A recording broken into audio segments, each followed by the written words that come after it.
एक famous singer दिन दहाड़े मारा गया। कुछ साल पहले एक सुपरस्टार को मिली थी मौत की धमकी, पर यह जुर्म सिर्फ बदले की कहानी नहीं थी। ये था गैंग का बना बनाया साम्राज्य। कैसे बना लॉरेंस बिश्नोई खौफ का नाम? देखिए हमारी ये खास रिपोर्ट।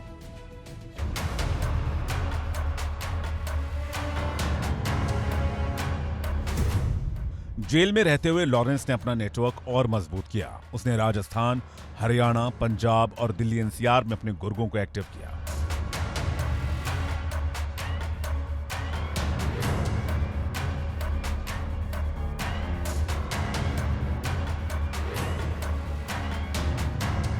काला जठेड़ी, गोल्डी बराड़, संपत नेहरा जैसे शूटर और साथी उसके गिरोह में शामिल हो गए।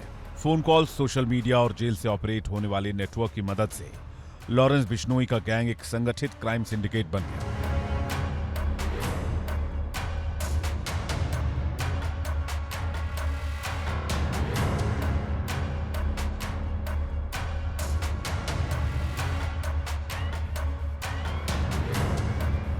राजस्थान, हरियाणा और पंजाब, इन राज्यों में लॉरेंस का नाम सुनते ही खौफ फैल जाता है।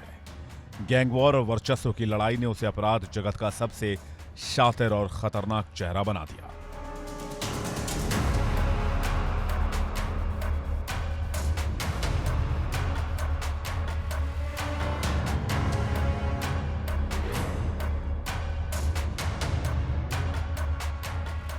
यस, ऐसा भी सुनने में आया है कि गोल्डी बराड़ का जो मिस्टर गुलमार बरार, उसका जो मर्डर हुआ और उसके बाद मिस्टर खेड़ा का जो मर्डर हुआ, उसकी वजह से जब क्राइम की दुनिया में आगे बढ़ने लगा ये, तो शायद सिद्धू जो सिद्धू मूसेवाले का भी मर्डर करने के लिए फिर वहाँ से ऐसी कहानियाँ चली हैं कि वो इसकी वजह से उन्होंने उसको मर्डर किया। और उसके बाद जो भी परत जो खुलासे हुए जो पंजाब पुलिस के उस केस की इन्वेस्टिगेशन के बाद, उससे ऐसा ही लगता है कि वो जो इसके दोस्त थे जो कॉलेज में पढ़ रहा था, जो उसके साथ में दोस्ती बन गई थी, उसके साथ में होने की वजह से फिर वो और ज़्यादा उसकी क्लोजनेस आ गई।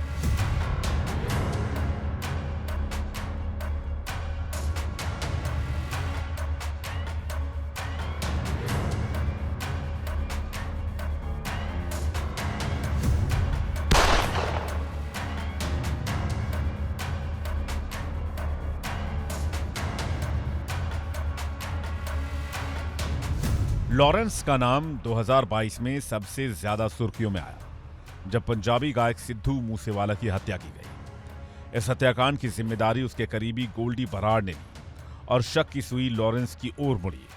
हालांकि लॉरेंस ने सीधे तौर पर जिम्मेदारी नहीं ली, लेकिन उसकी भूमिका की जांच कई एजेंसियां कर रही हैं।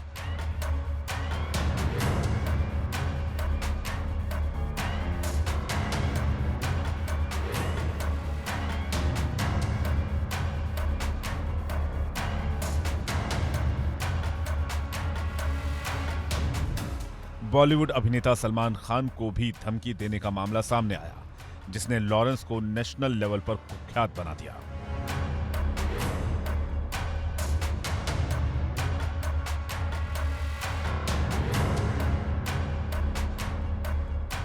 कॉलेज के दिनों में ही विक्की मिड्डू खेड़ा ने लॉरेंस बिश्नोई को डीएवी कॉलेज में सोपू पार्टी का अध्यक्ष बना दिया था, जिसके कुछ समय बाद विक्की मिड्डू खेड़ा की कई गोलियां मारकर हत्या करवा दी गई। लॉरेंस बिश्नोई विक्की मिड्डू खेड़ा को बड़ा भाई मानता था और लॉरेंस बिश्नोई को यह पता चला कि विक्की मिड्डू खेड़ा की हत्या करवाने में सिद्धू मूसेवाला ने उसके दुश्मन बम्बिहा गैंग की मदद की थी। बस यही वो कारण था जिसने लॉरेंस बिश्नोई को सिद्धू मूसेवाला के खून का प्यासा बना दिया। बताया जाता है कि लॉरेंस बिश्नोई ने सिद्धू मूसेवाला की हत्या करवाने के लिए कई बार रेकी भी करवाई, लेकिन हर बार वो फेल हो गया। लेकिन 29 मई 2022 को लॉरेंस बिश्नोई को मौका मिल गया और उसने अपने गुर्गों से सिद्धू मूसेवाला को कई गोलियां मरवाकर उसकी हत्या करवा दी।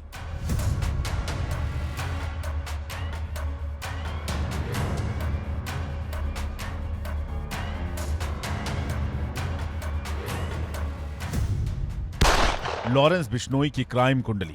लॉरेंस बिश्नोई अपना गैंग कैसे ऑपरेट करता है? लॉरेंस कौन कौन से हथियार का इस्तेमाल करता है? लॉरेंस के पास अपराध के लिए पैसे कहां से आते हैं? लॉरेंस मर्डर की कॉन्स्पिरेसी कैसे रचता है? लॉरेंस के गुर्गे उगाही का काम कैसे करते हैं? विदेशों में कैसे लॉरेंस ने अपनी गैंग की चेन बनाई? लॉरेंस के गुनाह में बड़े बड़े साझेदार कौन हैं? लॉरेंस गुनाह के लिए किन लोगों को टारगेट करता है? नेटवर्क तो जैसा मैंने बताया कि जब इसने अपने आप को बड़ी चकाचौंध वाली ज़िंदगी दिखाई लोगों को, और वो सोशल मीडिया में आया, इंस्टाग्राम में दिखाता है, तो वो फिर उसके बारे में जितने जो टारगेटेड किलिंग इन्होंने की हैं, जो चुन चुन कर लोगों को जिनको थ्रेट देते हैं, फिर उसके बाद अटैक करवा देते हैं उन पर, चाहे वो मरे या चाहे वैसे गोली चला दें, उससे फेमस हो गया।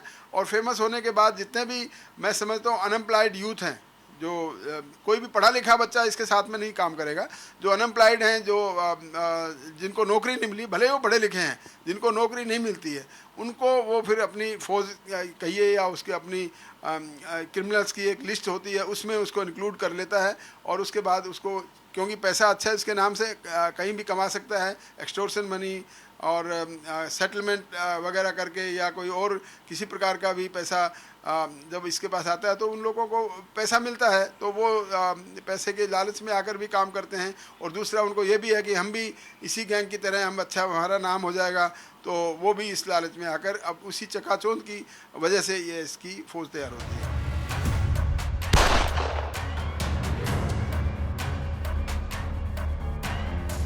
आज लॉरेंस बिश्नोई कई राज्यों की पुलिस कस्टडी और एनआईए की जांच के दायरे में है।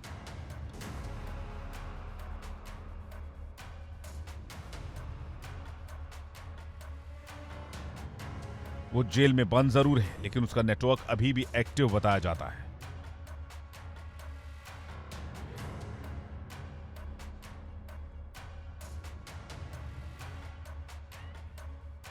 पुलिस ने उस पर कई गैंगस्टर एक्ट और यूएपीए जैसी कई धाराएं लगाई हैं, लेकिन उसके गैंग का खौफ अभी भी बना हुआ है।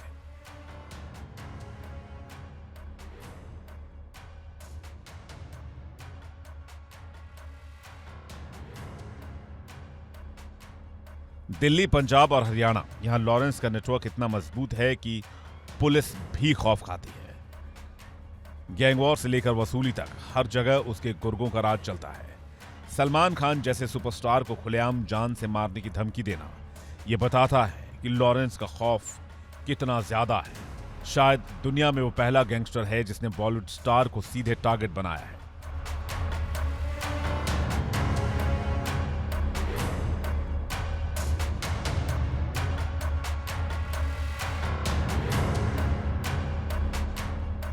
जो गैंग राइवलरी की वजह से बहुत से गैंग अगर बाहर हैं तो उनको मारना इजी रहता है। कोई भी आदमी, इनके भी तो राइवल है, ऐसा तो है नहीं कि ये एक छत्र राज है, इनके भी तो अपने राइवल हैं ना।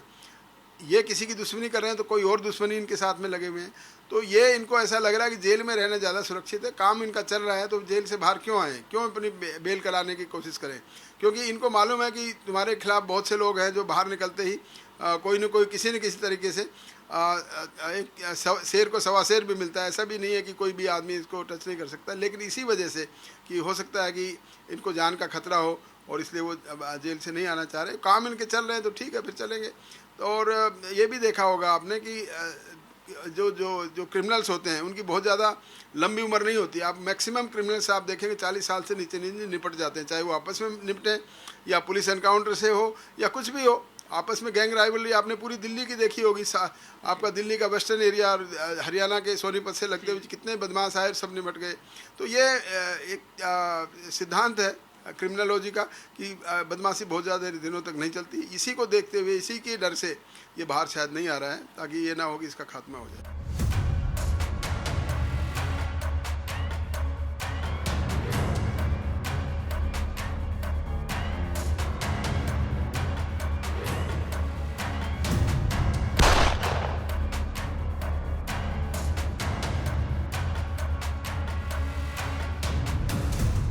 साल 1998 जोधपुर का काला हिरण शिकार मामला तो आपको याद ही होगा। सलमान खान पर बिश्नोई समाज के धार्मिक प्रतीक काले हिरण को मारने का आरोप लगा था और यहीं से सलमान खान और बिश्नोई समाज के बीच दुश्मनी शुरू हुई, जिसके चलते लॉरेंस बिश्नोई ने सलमान खान को जान से मारने की धमकी दी। उसका कहना था कि सलमान खान उसके समाज की आस्था के खिलाफ गए हैं। सलमान खान को धमकी भरे फोन आने लगे और पुलिस ने सलमान खान की घर की सुरक्षा बढ़ाई। लेकिन लॉरेंस के इस खुले ऐलान ने उसके नाम को बॉलीवुड की सुर्खियों तक पहुंचा दिया। अगर आप चाहते हैं कि हम और ऐसे केस, क्राइम स्टोरीज और छुपी हुई सच्चाइयों पर रिपोर्ट लेकर आए तो इस वीडियो को लाइक करें और कमेंट में बताएं कि अगला वीडियो आप किस मुद्दे पर देखना चाहते हैं।